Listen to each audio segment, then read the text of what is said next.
La Chartreuse de Parme de Stendhal. Avertissement. C'est dans l'hiver de 1830 et à 300 lieues de Paris que cette nouvelle fut écrite. Ainsi, aucune allusion aux choses de 1839. Bien des années avant 1830, dans le temps où nos armées parcouraient l'Europe, le hasard me donna un billet de logement pour la maison d'un chanoine. C'était à Padoue, charmante ville d'Italie. Le séjour s'étant prolongé, nous devînmes amis. Repassant à Padoue vers la fin de 1830, je courus à la maison du bon chanoine. Il n'était plus, je le savais, mais je voulais revoir le salon où nous avions passé tant de soirées aimables et depuis si souvent regrettées. Je trouvai le neveu du chanoine et la femme de ce neveu qui me reçurent comme un vieil ami. Quelques personnes survinrent, et l'on ne se sépara que fort tard. Le neveu fit venir du café Pedrotti un excellent zabaione. Ce qui nous fit veiller surtout, ce fut l'histoire de la duchesse Sanseverina, à laquelle quelqu'un fit allusion et que le neveu voulut bien raconter tout entière en mon honneur.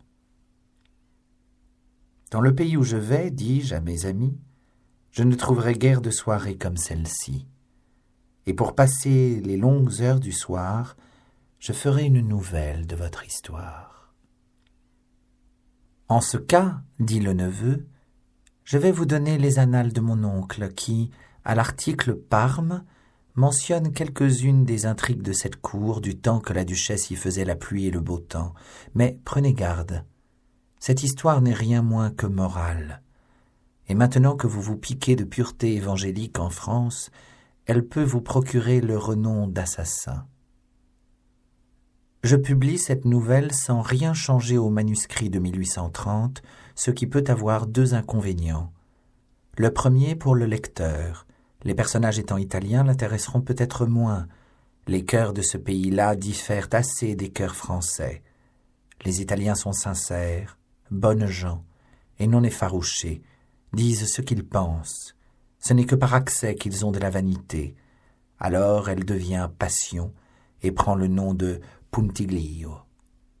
Enfin, la pauvreté n'est pas un ridicule parmi eux. Le second inconvénient est relatif à l'auteur. J'avouerai que j'ai eu la hardiesse de laisser aux personnages les aspérités de leur caractère. Mais en revanche, je le déclare hautement, je déverse le blâme le plus moral sur beaucoup de leurs actions. À quoi bon donner la haute moralité et les grâces des caractères français, lesquels aiment l'argent par-dessus tout et ne font guère de péché par haine ou par amour? Les Italiens de cette nouvelle sont à peu près le contraire. D'ailleurs, il me semble que toutes les fois qu'on s'avance de 200 lieues du Midi au nord, il y a lieu à un nouveau paysage comme à un nouveau roman. L'aimable nièce du chanoine avait connu et même beaucoup aimé la duchesse Sanseverina, et me prie de ne rien changer à ses aventures, lesquelles sont blâmables. 23 janvier 1839. Chapitre 1er. Milan en 1796. Le 15 mai 1796, le général Bonaparte fit son entrée dans Milan à la tête de cette jeune armée qui venait de passer le pont de Lodi, et d'apprendre au monde qu'après tant de siècles, César et Alexandre avaient un successeur. Les miracles de bravoure et de génie dont l'Italie fut témoin en quelques mois réveillèrent un peuple endormi. Au Moyen-Âge, les Lombards républicains avaient fait preuve d'une bravoure égale à celle des Français, et ils méritèrent de voir leur ville entièrement rasée par les empereurs d'Allemagne. Bientôt surgirent des mœurs nouvelles et passionnées. Un peuple tout entier s'aperçut le 15 mai 1796 que tout ce qu'il avait respecté jusque-là était souverainement ridicule et quelquefois odieux. Le départ du dernier régiment de l'Autriche marqua la chute des idées anciennes. Exposer sa vie devint à la mode. Pour achever d'énerver ce peuple autrefois si terrible et si raisonneur, l'Autriche lui avait vendu à bon marché le privilège de ne point fournir de recrues à son armée. En 1796, l'armée milanaise se composait de 24 faquins habillés de rouge, lesquels gardaient la ville de concert avec 4 magnifiques régiments de grenadiers hongrois. La liberté des mœurs était extrême, mais la passion fort rare. En 1796, 3 jours après l'entrée des Français, un jeune peintre en miniature, un peu fou, nommé Gros, dessina le gros archiduc. Un soldat français lui donnait un coup de baïonnette dans le ventre, et au lieu de sang, il en sortait une quantité de blé incroyable. La chose nommée plaisanterie ou caricature n'était pas connue en ce pays de despotisme cauteleux. Le dessin laissé par Gros sur la table du café des servis parut un miracle descendu du ciel. Il fut gravé dans la nuit, et le lendemain on en vendit 20 000 exemplaires. Le même jour, on affichait l'avis d'une contribution de guerre de 6 millions frappée pour les besoins de l'armée française. La masse de bonheur et de plaisir qui fit irruption en Lombardie avec ces Français si pauvres fut telle que les prêtres seuls et quelques nobles s'aperçurent de la lourdeur de cette contribution de 6 millions qui bientôt fut suivie de beaucoup d'autres. Ces soldats français riaient et chantaient toute la journée. Ils avaient moins de 25 ans, et leur général en chef, qui en avait 27, passait pour l'homme le plus âgé de son armée. Cette gaieté, cette jeunesse, cette insouciance répondaient d'une façon plaisante aux prédications furibondes des moines. Dans les campagnes, l'on voyait sur la porte des chaumières le soldat français occupé à bercer le petit enfant de la maîtresse du logis. Et presque chaque soir, quelques tambours, jouant du violon, improvisaient un bal. Les officiers avaient été logés autant que possible chez les gens riches. Ils avaient bon besoin de se refaire. Par exemple, un lieutenant, nommé Robert, eut un billet de logement pour le palais de la marquise del Dongo. Cet officier, jeune réquisitionnaire, assez leste, possédait pour tout bien, en entrant dans ce palais, un écu de 6 francs qu'il venait de recevoir à Plaisance. Mais il y avait une circonstance plus triste. Les semelles de ses souliers étaient en morceaux de chapeau, pris sur le champ de bataille au-delà du pont de Lodi. Ces semelles improvisées tenaient au-dessus des souliers par des ficelles fort visibles, de façon que lorsque le majordome de la maison se présenta dans la chambre du lieutenant Robert pour l'inviter à dîner avec madame la marquise, celui-ci fut plongé dans un mortel embarras.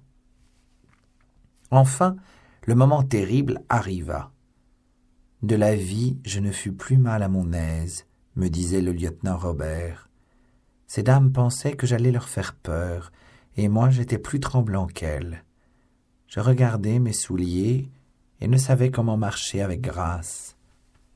La marquise del Dongo, ajoutait-il, était alors dans tout l'éclat de sa beauté. Vous l'avez connue avec ses yeux si beaux et d'une douceur angélique, et ses jolis cheveux d'un blond foncé qui dessinaient si bien l'ovale de cette figure charmante. Depuis 2 ans, je ne voyais que des choses laides et misérables dans les montagnes du pays de Gênes. J'osais lui adresser quelques mots sur mon ravissement. Mais j'avais trop de sens pour m'arrêter longtemps dans le genre complimenteur. La marquise, pour se donner un peu de courage, comme elle me l'a dit 100 fois depuis, avait envoyé prendre au couvent où elle était pensionnaire en ce temps-là, Gina del Dongo, sœur de son mari, qui fut depuis cette charmante comtesse Pietranera. Personne dans la prospérité ne la surpassa par la gaieté et l'esprit aimable, comme personne ne la surpassa par le courage et la sérénité d'âme dans la fortune contraire. Je me mis à raconter à ces dames ma misère, et ce que nous avions souffert depuis 2 ans dans les montagnes du pays de Gênes, où nous retenaient de vieux généraux imbéciles. Là, disais-je, on nous donnait des assignats qui n'avaient pas cours dans le pays et 3 onces de pain par jour. Je n'avais pas parlé 2 minutes que la bonne marquise avait les larmes aux yeux et la Gina était devenue sérieuse. 8 jours après, continuait Robert, quand il fut bien avéré que les Français ne guillotinaient personne, le marquis del Dongo revint de son château de Grianta, sur le lac de Caume, où, bravement, il s'était réfugié à l'approche de l'armée, abandonnant au hasard de la guerre sa jeune femme, si belle, et sa sœur. Le lendemain de son retour à Milan, je reçus 3 aunes de drap et 200 francs sur la contribution des 6 millions. Je me replumai, et devins le chevalier de ces dames, car les bals commencèrent. L'histoire du lieutenant Robert fut à peu près celle de tous les Français. Au lieu de se moquer de la misère de ces braves soldats, on en eut pitié et on les aima. Cette époque de bonheur imprévu et d'ivresse ne dura que 2 petites années. La folie avait été si excessive et si générale qu'il me serait impossible d'en donner une idée si ce n'est par cette réflexion historique et profonde. Ce peuple s'ennuyait depuis 100 ans. Le marquis del Dongo, contrarié de voir tant de gaieté, avait été un des premiers à regagner son magnifique château de Grianta au-delà de Côme, où les dames menèrent le lieutenant Robert. Ce château, situé dans une position peut-être unique au monde, sur un plateau à 150 pieds au-dessus de ce lac sublime dont il domine une grande partie, avait été une place forte. La famille del Dongo le fit construire au XVe siècle, comme le témoignaient de toutes parts les marbres chargés de ses armes. On y voyait encore des ponts-levis et des fossés profonds, à la vérité privés d'eau. Mais avec ses murs de 80 pieds de haut et de 6 pieds d'épaisseur, ce château était à l'abri d'un coup de main, et c'est pour cela qu'il était cher au soupçonneux marquis. Entouré de 25 ou 30 domestiques qu'il supposait dévoués, apparemment parce qu'il ne leur parlait jamais que l'injure à la bouche, il était moins tourmenté par la peur qu'à Milan. Cette peur n'était pas tout à fait gratuite. Il correspondait fort activement avec un espion placé par l'Autriche sur la frontière suisse à 3 lieues de Grianta, pour faire évader les prisonniers faits sur le champ de bataille, ce qui aurait pu être pris au sérieux par les généraux français. Le marquis avait laissé sa jeune femme à Milan. Elle y dirigeait les affaires de la famille. Elle était chargée de faire face aux contributions imposées à la Casa del Dongo, comme on dit dans le pays. Le marquis avait arrangé le mariage de sa jeune sœur Gina avec un personnage fort riche et de la plus haute naissance. Mais il portait de la poudre. À ce titre, Gina le recevait avec des éclats de rire, et bientôt elle fit la folie d'épouser le comte Pietranera. C'était à la vérité un fort bon gentilhomme, très bien fait de sa personne, mais ruiné de père en fils, et, pour comble de disgrâce, partisan fougueux des idées nouvelles. Pietranera était sous-lieutenant dans la Légion italienne, surcroît de désespoir pour le marquis. Après ces 2 années de folie et de bonheur, les Autrichiens se rapprochèrent de Milan. Le lieutenant Robert, devenu chef de bataillon et blessé à la bataille de Cassano, vint loger pour la 2e fois chez son amie la marquise del Dongo. Les adieux furent tristes. Robert partit avec le comte Pietranera, qui suivait les Français dans leur retraite sur Novi. La jeune comtesse, à laquelle son frère refusa de payer sa légitime, suivit l'armée, montée sur une charrette. Alors commença cette époque de réaction et de retour aux idées anciennes. Parmi ces hommes qui étaient allés bouder dans leurs terres et qui revenaient altérés de vengeance, le marquis del Dongo se distinguait par sa fureur. Son exagération le porta naturellement à la tête du parti et fit arrêter 150 patriotes. C'était bien alors ce qu'il y avait de mieux en Italie. Le marquis del Dongo eut une grande place, et comme il joignait une avarice sordide à une foule d'autres belles qualités, il se vanta publiquement de ne pas envoyer un écu à sa sœur, la comtesse Pietranera. Toujours folle d'amour, elle ne voulait pas quitter son mari et mourait de faim en France avec lui. La bonne marquise était désespérée. Nous avouerons que, suivant l'exemple de beaucoup de graves auteurs, nous avons commencé l'histoire de notre héros 1 année avant sa naissance. Ce personnage essentiel n'est autre en effet que Fabrice Valsera, Marchesino del Dongo, comme on dit à Milan. Il venait justement de se donner la peine de naître lorsque les Français furent chassés et se trouvait, par le hasard de la naissance, le second fils de ce marquis del Dongo, si grand seigneur. Toute la fortune de la maison était substituée au fils aîné, Ascanio del Dongo, le digne portrait de son père. Il avait 8 ans et Fabrice 2, lorsque tout à coup, ce général Bonaparte que tous les gens bien nés croyaient pendu depuis longtemps, descendit du mont Saint-Bernard.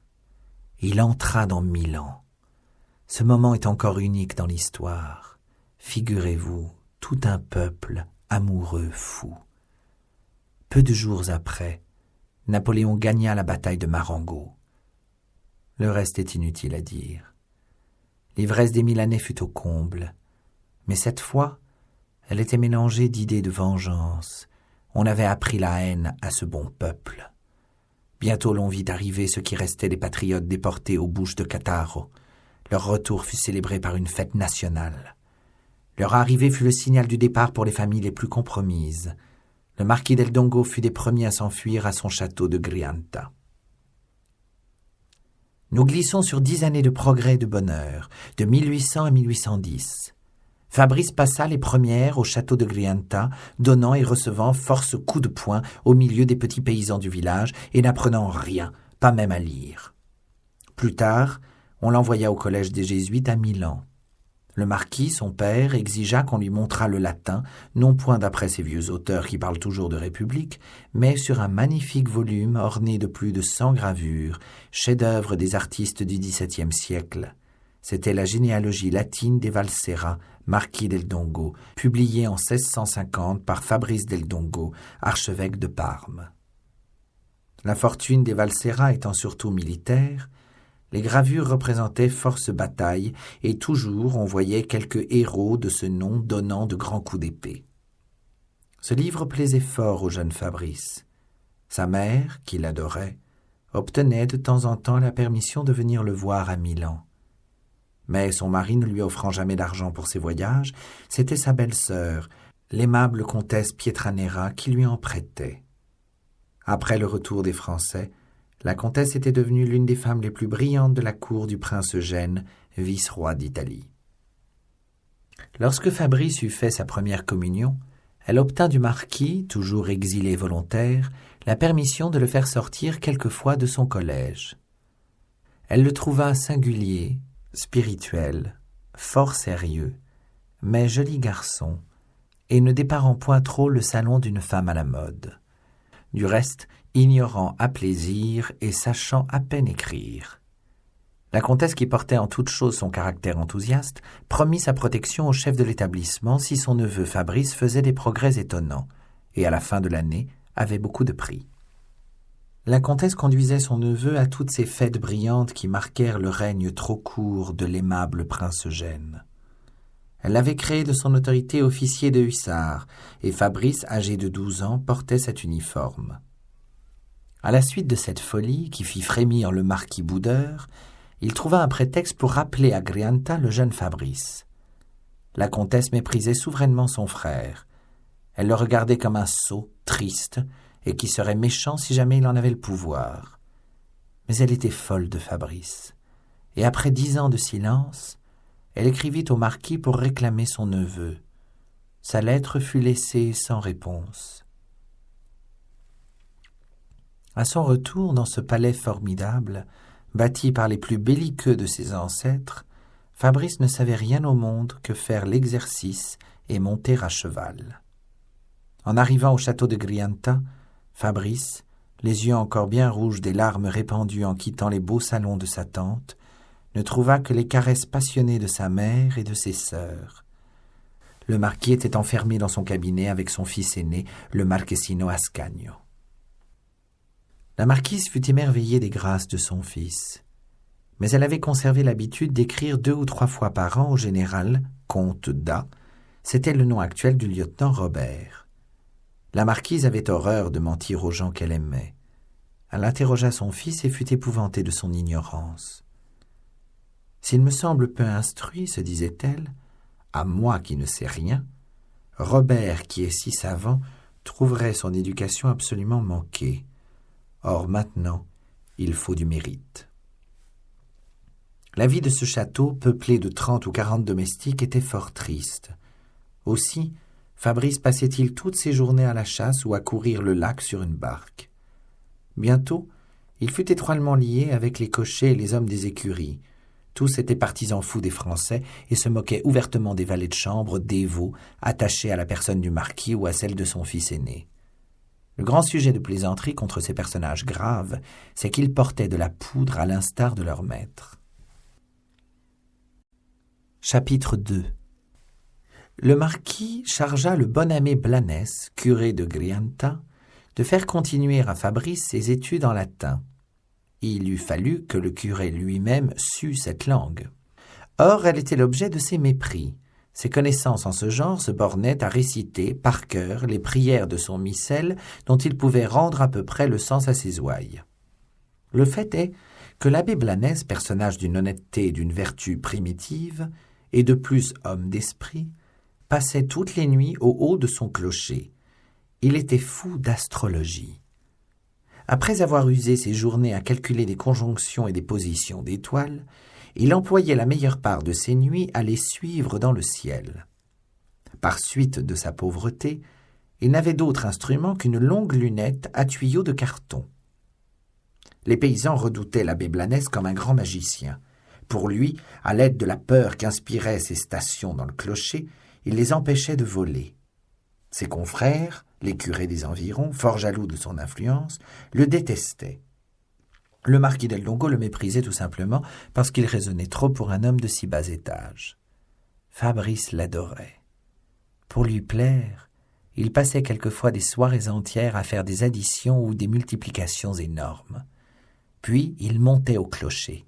C'était une grande faveur, et que l'abbé Blanes n'avait jamais accordée à personne, mais il aimait cet enfant pour sa naïveté.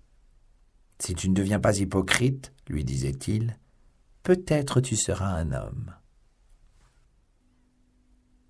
Le genre de vie boudeur que menait le marquis del Dongo était assurément fort peu divertissant.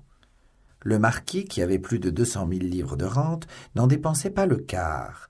Il vivait d'espérance. Pendant les 13 années de 1800 à 1813, il crut constamment et fermement que Napoléon serait renversé avant 6 mois. Qu'on juge de son ravissement quand, au commencement de 1813, il apprit les désastres de la Bérésina. La prise de Paris et la chute de Napoléon faillirent lui faire perdre la tête. Il se permit alors les propos les plus outrageants envers sa femme et sa sœur. Enfin, après 14 années d'attente, il eut cette joie inexprimable de voir les troupes autrichiennes rentrer dans Milan. D'après des ordres venus de Vienne, le général autrichien reçut le marquis del Dongo avec une considération voisine du respect. On se hâta de lui offrir une des premières places dans le gouvernement et il l'accepta comme le paiement d'une dette. Son fils aîné eut une lieutenance dans un des plus beaux régiments de la monarchie. Mais le second ne voulut jamais accepter une place de cadet qui lui était offerte. Un beau jour, le marquis apprit que Sa Majesté avait daigné accepter gracieusement la démission qu'il donnait de son emploi dans l'administration et en même temps lui conférait la place de second grand majordome, major du royaume lombardo-vénitien. Le marquis fut indigné de l'injustice atroce dont il était victime. Il exécrait le comte Pietranera, son beau-frère, lequel, n'ayant pas 50 louis de rente, osait être assez content. Le comte avait refusé de prendre du service en Autriche et fut jeté en prison. Sur quoi la comtesse, sa femme, prit un passeport et demanda des chevaux de poste pour aller à Vienne dire la vérité à l'empereur. Le lendemain, le général autrichien fit appeler le comte Pietranera, le reçut avec toute la distinction possible et l'assura que sa pension de retraite ne tarderait pas à être liquidée sur le pied le plus avantageux. Le comte avait la conscience de sa bravoure. Son âme était généreuse. Il s'emportait facilement et alors se permettait d'étranges propos. Un jour qu'il était à la chasse avec des jeunes gens, l'un d'eux, qui avait servi sous d'autres drapeaux que lui, se mit à faire des plaisanteries sur la bravoure des soldats de la République cisalpine. Le comte lui donna un soufflet. L'on se battit aussitôt, et le comte, qui était seul de son bord, au milieu de tous ces jeunes gens, fut tué. Ce courage ridicule qu'on appelle résignation, le courage d'un sot qui se laisse prendre sans maudire, n'était point à l'usage de la comtesse. Furieuse de la mort de son mari, elle aurait voulu que Limepcati, ce jeune homme riche, son ami intime, prît aussi la fantaisie de voyager en Suisse et de donner un coup de carabine ou un soufflet au meurtrier du comte Pietranera. Limepcati trouva ce projet d'un ridicule achevé, et la comtesse s'aperçut que chez elle, le mépris avait tué l'amour. Elle quitta son palais, loua 2 chambres à un 5e étage, renvoya tous ses gens, et jusqu'à sa femme de chambre remplacée par une pauvre vieille faisant des ménages. Ce sacrifice était dans le fait moins héroïque et moins pénible qu'il ne nous semble. À Milan, la pauvreté n'est pas un ridicule, et partant ne se montre pas aux âmes effrayées comme le pire des maux. Après quelques mois de cette pauvreté noble, Assiégé par les lettres continuelles de l'Imercati et même du comte N qui lui aussi voulait l'épouser, il arriva que le marquis del Dongo, ordinairement d'une avarice exécrable, vint à penser que ses ennemis pourraient bien triompher de la misère de sa sœur. Quoi ? Une del Dongo être réduite à vivre avec la pension que la cour de Vienne, dont il avait à se plaindre, accorde aux veuves de ses généraux ? Il lui écrivit qu'un appartement et un traitement digne de sa sœur l'attendaient au château de Grianta. L'âme mobile de la comtesse embrassa avec enthousiasme l'idée de ce nouveau genre de vie. Il y avait 20 ans qu'elle n'avait habité ce château vénérable, s'élevant majestueusement au milieu des vieux châtaigniers plantés du temps des Sforza. Là, se disait-elle, je trouverai le repos, et à mon âge, n'est-ce pas le bonheur ? Comme elle avait 31 ans, elle se croyait arrivée au moment de la retraite. Sur ce lac sublime où je suis né, m'attend enfin une vie heureuse et paisible. Ses 2 nièces étaient folles de joie.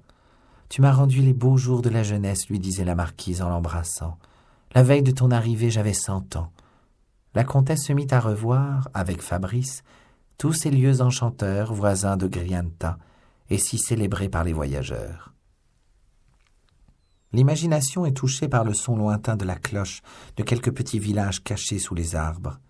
Ces sons portés sur les eaux qui les adoucissent prennent une teinte de douce mélancolie et de résignation, et semblent dire à l'homme « La vie s'enfuit, ne te montre donc point si difficile envers le bonheur qui se présente.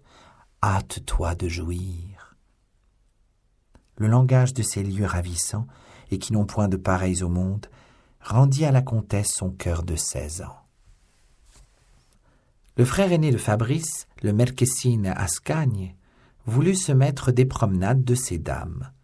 Mais sa tante jetait de l'eau sur ses cheveux poudrés et avait tous les jours quelque nouvelle niche à lancer à sa gravité.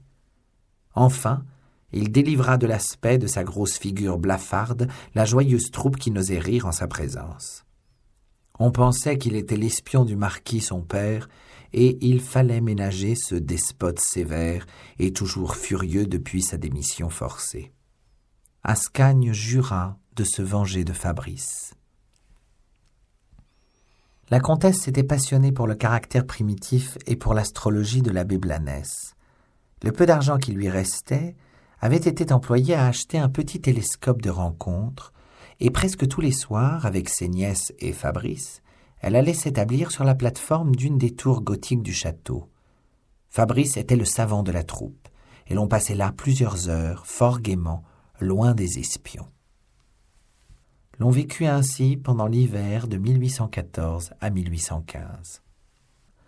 Le 7 mars 1815, les dames étaient de retour depuis l'avant-veille d'un charmant petit voyage de Milan.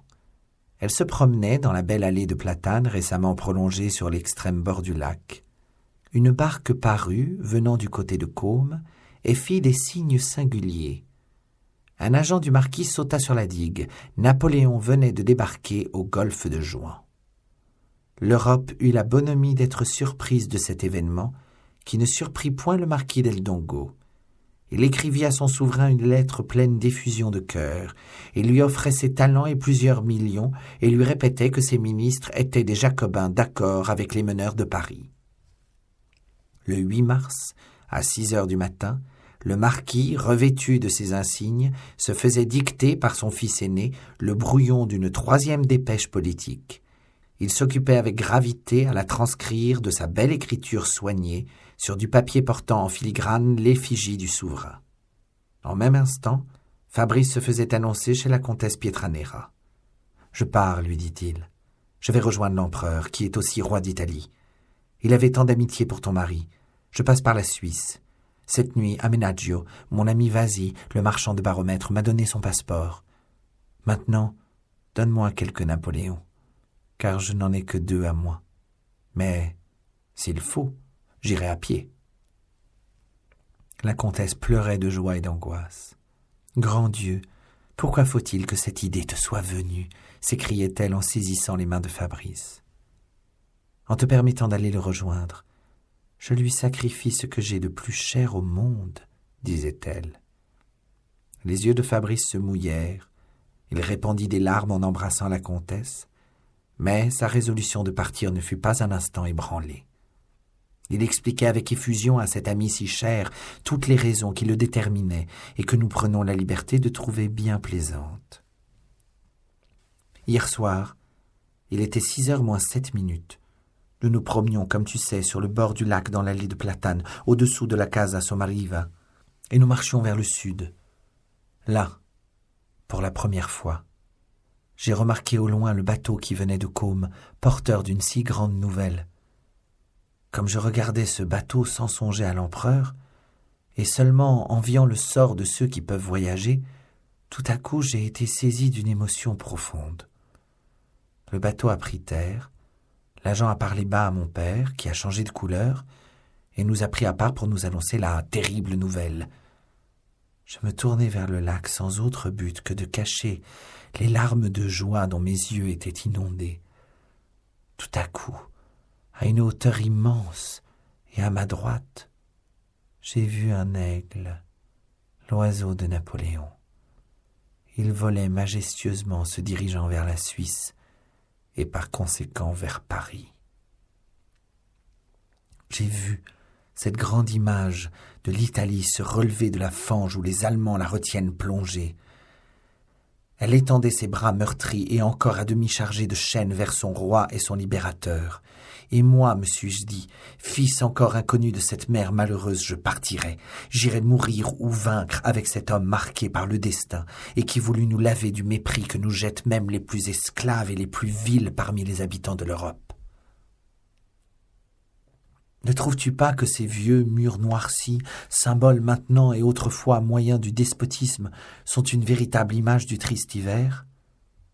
Ils sont pour moi ce que l'hiver est pour mon arbre. La marquise fondit en larmes en apprenant l'étrange projet de son fils. Elle n'en sentait pas l'héroïsme et fit tout son possible pour le retenir. Quand elle fut convaincue que rien au monde, excepté les murs d'une prison, ne pourrait l'empêcher de partir, elle lui remit le peu d'argent qu'elle possédait. Puis elle se souvint qu'elle avait, depuis la veille, 8 ou 10 petits diamants valant peut-être 10 000 francs que le marquis lui avait confiés pour les faire monter à Milan. Les sœurs de Fabrice entrèrent chez leur mère tandis que la comtesse cousait ces diamants dans l'habit de voyage de notre héros. Il rendait à ces pauvres femmes leur chétif Napoléon. Ses sœurs furent tellement enthousiasmées de son projet, elles l'embrassaient avec une joie si bruyante qu'il prit à la main quelques diamants qui restaient encore à cacher et voulut partir sur le champ. « Vous me trahiriez à votre insu, dit-il à ses sœurs. Puisque j'ai tant d'argent, il est inutile d'en porter des hardes, on en trouve partout. » Il embrassa ces personnes qui lui étaient si chères et partit à l'instant même sans vouloir rentrer dans sa chambre. Il marcha si vite, craignant toujours d'être poursuivi par des gens à cheval, que le soir même, il entrait à Lugano. Il entra en France par Pontarlier. L'empereur était à Paris. Là commencèrent les malheurs de Fabrice. Il était parti dans la ferme intention de parler à l'empereur. Jamais il ne lui était venu à l'esprit que ce fût chose difficile. Il acheta 2 beaux chevaux, prit pour domestique un ancien soldat palefrenier du Maquignon, et, dans son mépris pour les jeunes Parisiens beaux parleurs, partit pour l'armée. Il ne savait rien, sinon qu'elle se rassemblait vers Maubeuge. Quoi que pût lui dire son domestique, qui ne manquait pas de bon sens, il courut se mêler imprudemment au bivouac de l'extrême frontière sur la route de Belgique. À peine fut-il arrivé au premier bataillon placé à côté de la route, que les soldats se mirent à regarder ce jeune bourgeois dont la mise n'avait rien qui rappelât l'uniforme. L'adjudant du régiment passant à portée du bivouac, les soldats allèrent lui raconter l'arrivée de cet étranger parlant mal français. L'adjudant interrogea Fabrice, qui lui parla de son enthousiasme pour l'empereur avec un accent fort suspect. L'adjudant ordonna à Fabrice de le suivre sans répliquer. L'adjudant remit Fabrice à un officier de gendarmerie qui, d'un air grave, lui demanda ses papiers. Fabrice montra son passeport qui le qualifiait marchand de baromètre portant sa marchandise. « Sont-ils bêtes ?» s'écria l'officier. « C'est aussi trop fort. » Il fit des questions à notre héros qui parla de l'empereur et de la liberté dans les termes du plus vif enthousiasme. sur quoi l'officier de gendarmerie fut saisi d'un rire fou. « Parbleu! Tu n'es pas trop adroit, s'écria-t-il. Il est un peu fort de café que l'on ose nous expédier les blancs-becs de ton espèce. Et quoi que pût dire Fabrice, qui se tuait à expliquer qu'en effet il n'était pas marchand de baromètres, l'officier l'envoya à la prison de B, petite ville du voisinage où notre héros arriva sur les 3 heures du matin, outré de fureur et mort de fatigue. Fabrice, d'abord étonné, puis furieux, ne comprenant absolument rien à ce qui lui arrivait, passa 33 longues journées dans cette misérable prison. Il écrivait lettre sur lettre au commandant de la place, et c'était la femme du geôlier, belle flamande de 36 ans, qui se chargeait de les faire parvenir. Mais comme elle n'avait nulle envie de faire fusiller un aussi joli garçon, et que d'ailleurs il payait bien, elle ne manquait pas de jeter au feu toutes ses lettres. Quand sur les 11 heures du soir, la femme du geôlier vint partager ses peines, Fabrice fut plus aimable encore que de coutume. Puis, lui prenant les mains, « Faites-moi sortir d'ici. Je jurerai sur l'honneur de revenir dans la prison dès qu'on aura cessé de se battre. » « Baliverne que tout cela. As-tu du quibus » Il parut inquiet. Il ne comprenait pas le mot quibus. La geôlière, voyant ce mouvement, jugea que les eaux étaient basses. Et au lieu de parler de Napoléon d'or comme elle l'avait résolu, elle ne parla plus que de francs. « Écoute, lui dit-elle, si tu peux donner 100 de francs, je mettrai un double Napoléon sur chacun des yeux du caporal qui va venir relever la garde pendant la nuit. Il ne pourra te voir partir de prison, et si son régiment doit filer dans la journée, il acceptera. » Le marché fut bientôt conclu. La geôlière consentit même à cacher Fabrice dans sa chambre, d'où il pourrait plus facilement s'évader le lendemain matin. Le lendemain, avant l'aube, cette femme tout attendrie dit à Fabrice : « Mon cher petit, tu es encore bien jeune pour faire ce vilain métier. Crois-moi, n'y reviens plus. »« Mais quoi ?» répétait Fabrice. « Il est donc criminel de vouloir défendre la patrie ? Suffit. Rappelle-toi toujours que je t'ai sauvé la vie. Ton cas était net. Tu aurais été fusillé. Mais ne le dis à personne, car tu nous ferais perdre notre place à mon mari et à moi. Surtout, ne répète jamais ton mauvais conte d'un gentilhomme de Milan déguisé en marchand de baromètre. C'est trop bête. Écoute-moi bien. Je vais te donner les habits d'un hussard mort avant-hier dans la prison. N'ouvre la bouche que le moins possible. » Pour la première fois, après 33 jours de fureur, Fabrice comprit le fin mot de tout ce qui lui arrivait. On le prenait pour un espion. Il raisonna avec la geôlière qui, ce matin-là, était fort tendre. Et enfin, tandis qu'armée d'une aiguille, elle rétrécissait les habits du hussard, il raconta son histoire bien clairement à cette femme étonnée. Elle y crut un instant. Il avait l'air si naïf, et il était si joli habillé en hussard. « Puisque tu as tant de bonne volonté pour te battre, lui dit-elle enfin, à demi persuadée, il fallait donc, en arrivant à Paris, t'engager dans un régiment. En payant à boire à un maréchal des logis, ton affaire était faite. » La geôlière ajouta beaucoup de bons avis pour l'avenir, et enfin, à la petite pointe du jour, mit Fabrice hors de chez elle, après lui avoir fait jurer 100 et 100 fois que jamais il ne prononcerait son nom, quoi qu'il pût arriver. Dès que Fabrice fut sorti de la petite ville, marchant gaillardement le sabre de hussard sous le bras, il lui vint un scrupule. « Me voici, se dit-il, avec l'habit et la feuille de route d'un hussard mort en prison, où l'avait conduit, dit-on, le vol d'une vache et de quelques couverts d'argent. J'ai pour ainsi dire succédé à son être, et cela sans le vouloir ni le prévoir en aucune manière. Gare la prison. Le présage est clair, j'aurai beaucoup à souffrir de la prison. » Ce jour-là, l'armée qui venait de gagner la bataille de Ligny était en pleine marche sur Bruxelles. On était à la veille de la bataille de Waterloo. Sur le midi, la pluie à verse continuant toujours, Fabrice entendit le bruit du canon. Ce bonheur lui fit oublier tout à fait les affreux moments de désespoir que venait de lui donner cette prison si injuste. Il marcha jusqu'à la nuit très avancée, et comme il commençait à avoir quelque bon sens, il alla prendre son logement dans une maison de paysan fort éloignée de la route. Ce paysan pleurait et prétendait qu'on lui avait tout pris. Fabrice lui donna un écu, et il trouva de l'avoine. « Mon cheval n'est pas beau, se dit Fabrice. Mais n'importe, il pourrait bien se trouver du goût de quelque adjudant, et il alla coucher à l'écurie à ses côtés. 1 heure avant le jour, le lendemain, Fabrice était sur la route, et à force de caresses, il était parvenu à faire prendre le trot à son cheval. Sur les 5 heures, il entendit la canonnade. C'étaient les préliminaires de Waterloo. Chapitre 3. Fabrice trouva bientôt des vivandières. Il demanda à l'une d'elles où était le 4e régiment de hussards auquel il appartenait.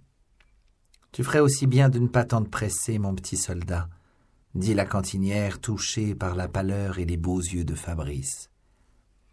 Ce conseil déplut à Fabrice, mais il avait beau pousser son cheval, il ne pouvait aller plus vite que la charrette de la cantinière.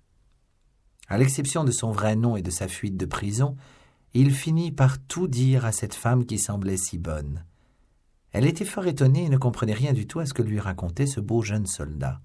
« Je vois le fin mot, s'écria-t-elle enfin d'un air de triomphe. Vous êtes un jeune bourgeois amoureux de la femme de quelque capitaine du 4e de hussards. Votre amoureuse vous aura fait cadeau de l'uniforme que vous portez et vous courez après elle. Vrai comme Dieu est là-haut, vous n'avez jamais été soldat, mais comme un brave garçon que vous êtes, puisque votre régiment est au feu, vous voulez y paraître et ne pas passer pour un capon. » Fabrice convint de tout. C'était le seul moyen qu'il eut de recevoir de bons conseils. « D'abord, mon petit, lui dit la cantinière, qui devenait de plus en plus son amie, conviens que tu n'as pas 21 ans. C'est tout le bout du monde si tu en as 17. » C'était la vérité, et Fabrice l'avoua de bonne grâce. « Il faut primo que tu achètes un autre cheval. Vois comme ta rosse dresse les oreilles quand le bruit du canon ronfle d'un peu près. C'est là un cheval de paysan qui te fera tuer dès que tu seras en ligne. Cette fumée blanche que tu vois là-bas par-dessus la haie, ce sont des feux de peloton, mon petit. Tu ferais aussi bien de manger un morceau tandis que tu en as encore le temps. » Fabrice suivit ce conseil, et présentant un Napoléon à la vivandière, la pria de se payer. « C'est pitié de le voir, » s'écria cette femme. « Le pauvre petit ne sait pas seulement dépenser son argent. »« Il faut que je te quitte, mon petit, » dit la vivandière à notre héros. « Mais en vérité, tu me fais pitié. J'ai de l'amitié pour toi, Sacré-Dié. Tu ne sais rien de rien, tu vas te faire moucher comme Dieu est Dieu. Viens-t'en au 6e léger avec moi. » « Je comprends bien que je ne sais rien, » lui dit Fabrice, « mais je veux me battre et suis résolu d'aller là-bas vers cette fumée blanche. » « Mais mon Dieu, je parie que tu ne sais pas seulement déchirer une cartouche. » Fabrice, fort piqué, avoua cependant à sa nouvelle amie qu'elle avait deviné juste. « Pauvre petit, il va te tuer tout de suite, vrai comme Dieu, ce ne sera pas long. Il faut absolument que tu viennes avec moi, » reprit la cantinière d'un air d'autorité. « Mais je veux me battre. Tu te battras aussi. Va, le 6e léger est infameux, et aujourd'hui, il y en a pour tout le monde. Mais serons-nous bientôt à votre régiment ? Dans un quart d'heure, tout au plus. » La cantinière tourna à droite et prit un chemin de traverse au milieu des prairies. Il y avait 1 pied de boue. La petite charrette fut sur le point d'y rester. Fabrice poussa la roue. Son cheval tomba 2 fois. Bientôt le chemin, moins rempli d'eau, ne fut plus qu'un sentier au milieu du gazon. Fabrice n'avait pas fait 500 pas que sa rosse s'arrêta tout court. C'était un cadavre posé en travers du sentier qui faisait horreur au cheval et au cavalier. La figure de Fabrice, très pâle naturellement, prit une teinte verte fort prononcée. La cantinière, après avoir regardé le mort, dit comme se parlant à elle-même « Ce n'est pas notre division. »« Approche, lui dit la cantinière, descends de cheval. Il faut que tu t'y accoutumes. »« Tiens, s'écria-t-elle, il en a eu par la tête. » Sans hésiter, quoique prêt à rendre l'âme de dégoût, Fabrice se jeta à bas de cheval et prit la main du cadavre qu'il secoua ferme. Puis il resta comme anéanti. Il sentait qu'il n'avait pas la force de remonter à cheval. Ce qui lui faisait horreur, surtout, c'était cet œil ouvert. « La vivandière va me croire un lâche, » se disait-il avec amertume. Mais il sentait l'impossibilité de faire un mouvement. Il serait tombé. Ce moment fut affreux. Fabrice fut sur le point de se trouver mal tout à fait. La vivandière s'en aperçut, sauta lestement à bas de sa petite voiture et lui présenta, sans mot dire, un verre d'eau-de-vie qu'il avala d'un trait. Il put remonter sur sa rosse. « Tu te battras demain, mon petit, lui dit-elle enfin. Aujourd'hui, tu resteras avec moi. Tu vois bien qu'il faut que tu apprennes le métier de soldat. » « Au contraire, je veux me battre tout de suite, » s'écria notre héros d'un air sombre, qui sembla de bon augure à la vivandière. Le bruit du canon redoublait et semblait s'approcher. Dans ce moment, la route s'enfonçait au milieu d'un bouquet de bois. La vivandière vit 3 ou 4 soldats des nôtres qui venaient à elle, courant à toutes jambes.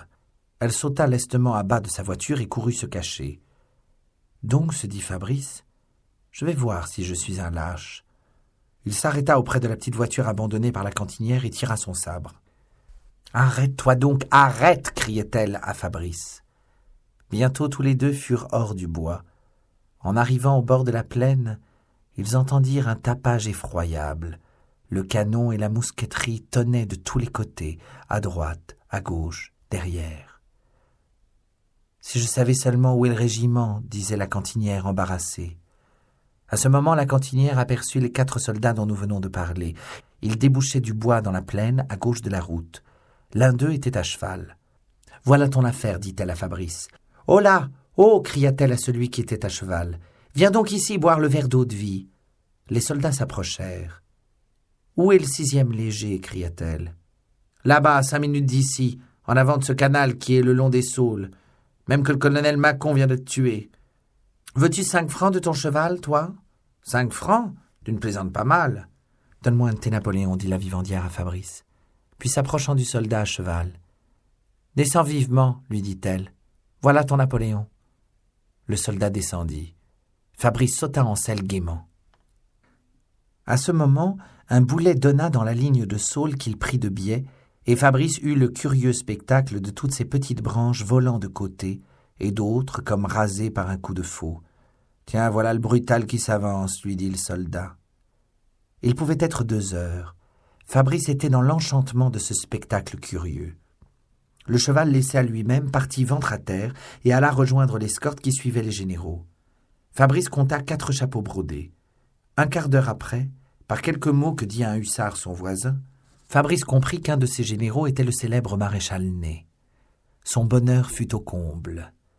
L'escorte s'arrêta pour passer un large fossé rempli d'eau par la pluie de la veille. Fabrice, distrait par sa joie, songeait plus au maréchal Ney et à la gloire qu'à son cheval, lequel, étant fort animé, sauta dans le canal, ce qui fit rejaillir l'eau à une hauteur considérable. Un des généraux fut entièrement mouillé par la nappe d'eau et s'écria en jurant « Au diable la foutue bête !» Fabrice, profondément blessé par cette injure, remonta le courant, son cheval ayant de l'eau jusqu'à la tête, et enfin trouva une sorte d'abreuvoir. Par cette pente douce, il gagna facilement le champ de l'autre côté du canal. Il fut le premier homme de l'escorte qui y parut. Il se mit à trotter fièrement le long du bord. Un maréchal des logis s'aperçut de la manœuvre que venait de faire ce blanc-bec qui avait l'air si peu militaire. « Remontez, il y a un abreuvoir à gauche !» s'écria-t-il, et peu à peu tous passèrent. Nous avouerons que notre héros était fort peu héros en ce moment. Toutefois, la peur ne venait chez lui qu'en seconde ligne. Il était surtout scandalisé de ce bruit qui lui faisait mal aux oreilles. L'escorte prit le galop. On traversait une grande pièce de terre labourée située au-delà du canal, et ce champ était jonché de cadavres. « Les habits rouges, criaient avec joie les hussards de l'escorte, et d'abord Fabrice ne comprenait pas. Enfin il remarqua qu'en effet, presque tous les cadavres étaient vêtus de rouge. Une circonstance lui donna un frisson d'horreur. Il remarqua que beaucoup de ces malheureux habits rouges vivaient encore. L'escorte s'arrêta. Fabrice, qui ne faisait pas assez d'attention à son devoir de soldat, galopait toujours en regardant un malheureux blessé. « Veux-tu bien t'arrêter, Blanc-bec » lui cria le maréchal des logis. Tout à coup, on partit au grand galop. Quelques instants après, Fabrice vit, à 20 pas en avant, une terre labourée qui était remuée d'une façon singulière. Il entendit un cri sec auprès de lui. C'étaient 2 hussards qui tombaient, atteints par des boulets. Ce qui lui sembla horrible, ce fut un cheval, tout sanglant, qui se débattait sur la terre labourée en engageant ses pieds dans ses propres entrailles. Il voulait suivre les autres. Le sang coulait dans la boue. « Ah, m'y voilà donc enfin au feu, se dit-il. J'ai vu le feu, se répétait-il avec satisfaction. Me voici un vrai militaire. À ce moment, l'escorte allait ventre à terre, et notre héros comprit que c'étaient des boulets qui faisaient voler la terre de toutes parts. À ce moment, les généraux de l'escorte descendirent dans un petit chemin plein d'eau qui était à 5 pieds en contrebas. Le maréchal s'arrêta et regarda de nouveau avec sa lorgnette. Fabrice, cette fois, put le voir tout à son aise. Il le trouva très blond, avec une grosse tête rouge.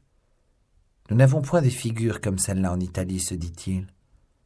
Jamais, moi qui suis si pâle et qui ai des cheveux châtains, je ne serai comme ça, ajouta-t-il avec tristesse.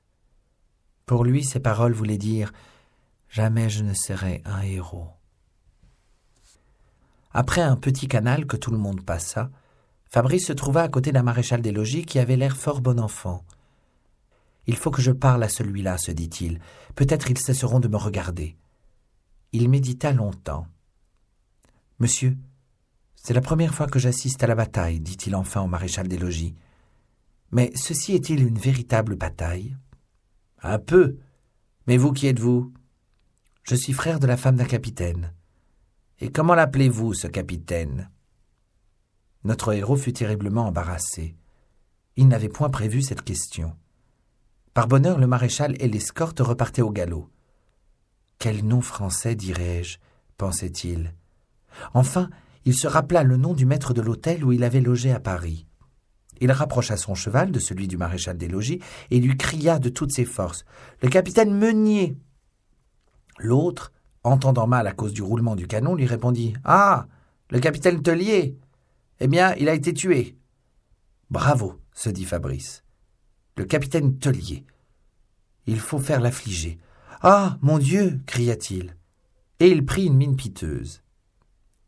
Pendant que l'escorte était arrêtée, il aperçut la petite voiture d'une cantinière.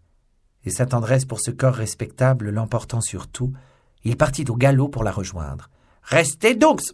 lui cria le maréchal des logis. Il avait eu quelque espoir que c'était sa bonne cantinière du matin. Mais la propriétaire était tout autre, et notre héros lui trouva l'air fort méchant. Comme il l'abordait, Fabrice l'entendit qui disait « Il était pourtant bien bel homme ». Un fort vilain spectacle attendait là le nouveau soldat.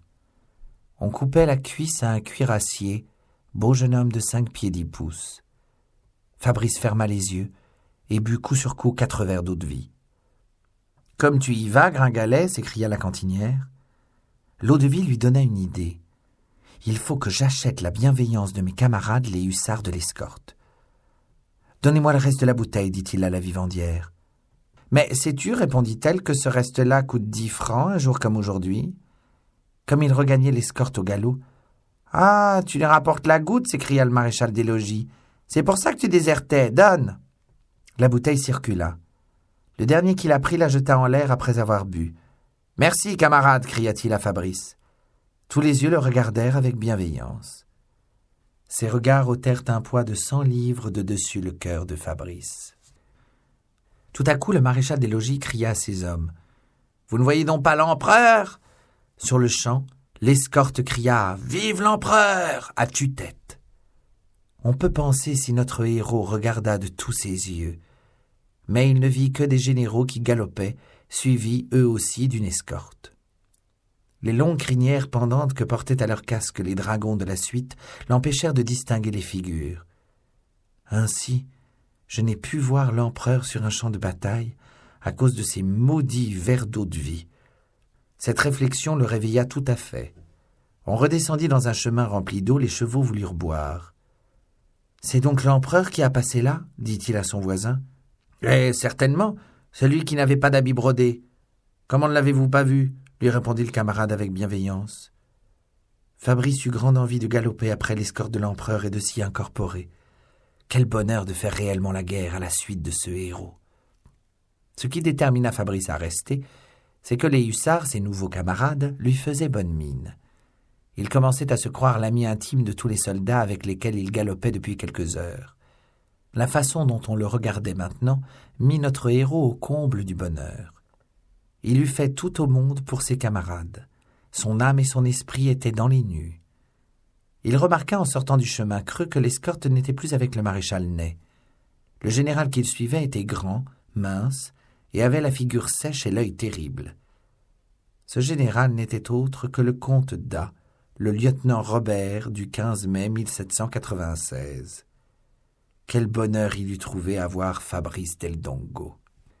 Le soleil était déjà fort bas, et il allait se coucher lorsque l'escorte, sortant d'un chemin creux, monta une petite pente de 3 ou 4 pieds pour entrer dans une terre labourée. Fabrice entendit un petit bruit singulier tout près de lui. Il tourna la tête. 4 hommes étaient tombés avec leurs chevaux. Le général lui-même avait été renversé, mais il se relevait tout couvert de sang. Le maréchal des logis et 2 ou 3 hommes avaient mis pied à terre pour secourir le général, qui, s'appuyant sur son aide de camp, essayait de faire quelques pas. Il cherchait à s'éloigner de son cheval qui se débattait renversé par terre et lançait des coups de pied furibonds. Le maréchal des logis s'approcha de Fabrice. À ce moment, notre héros entendit dire derrière lui et tout près de son oreille « C'est le seul qui puisse encore galoper ». Il se sentit saisir les pieds. On les élevait en même temps qu'on lui soutenait le corps par-dessous les bras. On le fit passer par-dessus la croupe de son cheval, puis on le laissa glisser jusqu'à terre où il tomba assis. L'aide de camp prit le cheval de Fabrice par la bride. Le général, aidé par le maréchal des logis, monta et partit au galop. Il fut suivi rapidement par les 6 hommes qui restaient. Fabrice se releva furieux et se mit à courir après eux en criant « Ladri, ladri !»« Voleurs, voleurs !» Il était plaisant de courir après des voleurs au milieu d'un champ de bataille. L'escorte et le général, comte d'A, disparurent bientôt derrière une rangée de saules. Désespéré, bien moins de la perte de son cheval que de la trahison, il se laissa tomber au bord du fossé, fatigué et mourant de faim. Si son beau cheval lui eût été enlevé par l'ennemi, il n'y eût pas songé. Mais se voir trahir et voler par ce maréchal des logis qu'il aimait tant et par ces hussards qu'il regardait comme des frères, c'est ce qui lui brisait le cœur. Il ne pouvait se consoler de tant d'infamie, et le dos appuyé contre un saule, il se mit à pleurer à chaudes larmes. Après la douleur morale d'avoir été indignement trahi et volé, il en était une autre qui, à chaque instant, se faisait sentir plus vivement. Il mourait de faim. Ce fut donc avec une joie extrême qu'après avoir marché, ou plutôt couru pendant 10 minutes... Nous espérons que vous avez apprécié cet aperçu.